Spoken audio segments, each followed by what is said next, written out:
আউযুবিল্লাহি মিনাশ শাইতানির রাজিম। বিসমিল্লাহির রহমানির রহিম।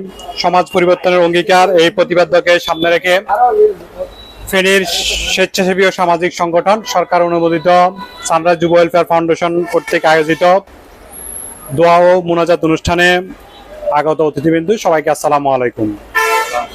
আপনারা অনেকে অবগত আছেন, আমাদের ইয়াকুবপুর ইউনিয়নের কৃতি সন্তান ইয়াকুবপুর প্রবাসী ফোরামের সাধারণ সম্পাদক, FBM ফাউন্ডেশনের সম্মানিত উপদেষ্টা এবং বিজয়পুর ফাউন্ডেশনের চেয়ারম্যান জনাব একরামুল হক, যিনি সৌদি আরব প্রবাসী, উনি গত 10 দিনের বেশি সময় ধরে অসুস্থ।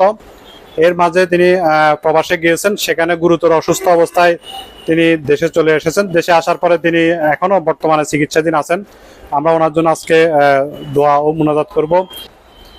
আমরা যখন অসুস্থ হই তখন আমরা বুঝি যে সুস্থতা আল্লাহ তাআলার কত বড় নিয়ামত। এই পর্যায়ে সংক্ষেপে কিছু বলার জন্য অনুরোধ করছি সানরাইজ যুব ওয়েলফেয়ার ফাউন্ডেশনের সম্মানিত নির্বাহী পরিচালক, দাগনমিয়া উপসহকারী কৃষি কর্মকর্তা জনাব আব্দুল্লাহ আল মারুফ। ধন্যবাদ সঞ্চালক সাহেবকে। বিসমিল্লাহির রহমানির রহিম। আসসালামু আলাইকুম ওয়া রাহমাতুল্লাহি ওয়া বারাকাতুহু।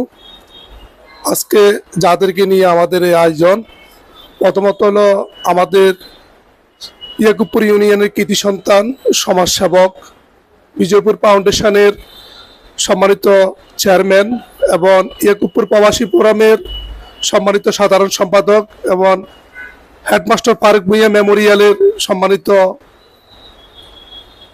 সদস্য এবং যিনি মানব সেবায় সবসময় এগিয়ে আসেন, আমাদের সর্বজনন ভাই জনাব একরামুল হক একরাম ভাই।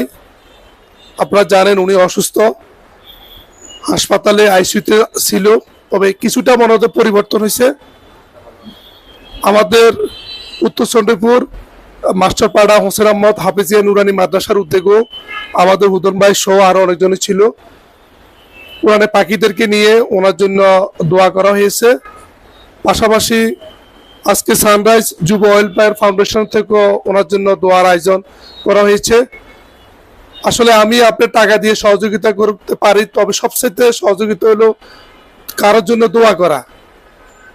আর এখন যে সময় আসর এবং মাগরিবের মাঝামাঝি আল্লাহ কিন্তু দোয়া কবুল করে। আমরা আসলে সঠিক সময়ে আমরা এখন এখানে উপস্থিত হয়েছি। পাশাপাশি আমাদের 97 বন্ধু সৈয়দ ইয়াসিন সুমন গত কয়েকদিন আগে মোটরসাইকেলে অ্যাক্সিডেন্ট করে হাত ভেঙে ফেলে।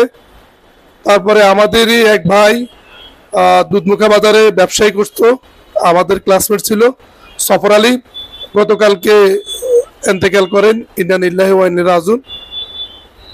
আসলে ওর সাথে আমার শনিবারে দেখা হয়েছে এবং শনিবারে দুজনে বসে কথা বলছি।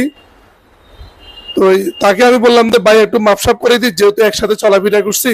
তো হে বলতেছে ভাই আরো মাপ করে দিস। কিন্তু পরবর্তীতে গতকালকে 5:30টার দিকে ইন্তেকাল করেন। তো দেখেন কত, সর্বোচ্চ 44-45 বছর হয়েছে। এই 44-45 বছরে মানে আমারও যে বয়স, এই বয়স আমিও তো আজকে 1 সেকেন্ড বাঁচতে পারবো এমন কোনো গ্যারান্টি নাই।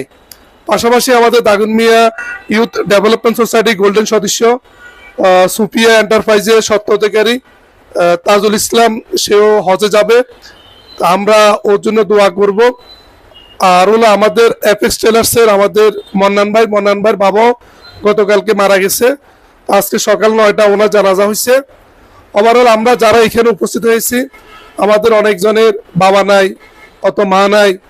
তো আমি মনে করি অনেকজন অসুস্থ আছে। সর্বোপরি সবাই সবার অবস্থান থেকে সবার জন্য দোয়া করব। যারা মৃত্যুবরণ করছে আল্লাহ যেন তাদেরকে জান্নাত নসিব করে, আর যাদের মা বাবা জীবিত আছে আমরা যেন তাদেরকে সেবা করতে পারি, এবং আমরা যারা জীবিত আছি আল্লাহ যেন আমাদেরকে সুস্থ রাখে এবং দীর্ঘায়ু করে, এটাই আমার কামনা। তো আমি সকলকে ধন্যবাদ জানিয়ে আমি আমার বক্তব্য শেষ করলাম। আসসালামু আলাইকুম ওয়া রাহমাতুল্লাহি ওয়া বারাকাতুহু।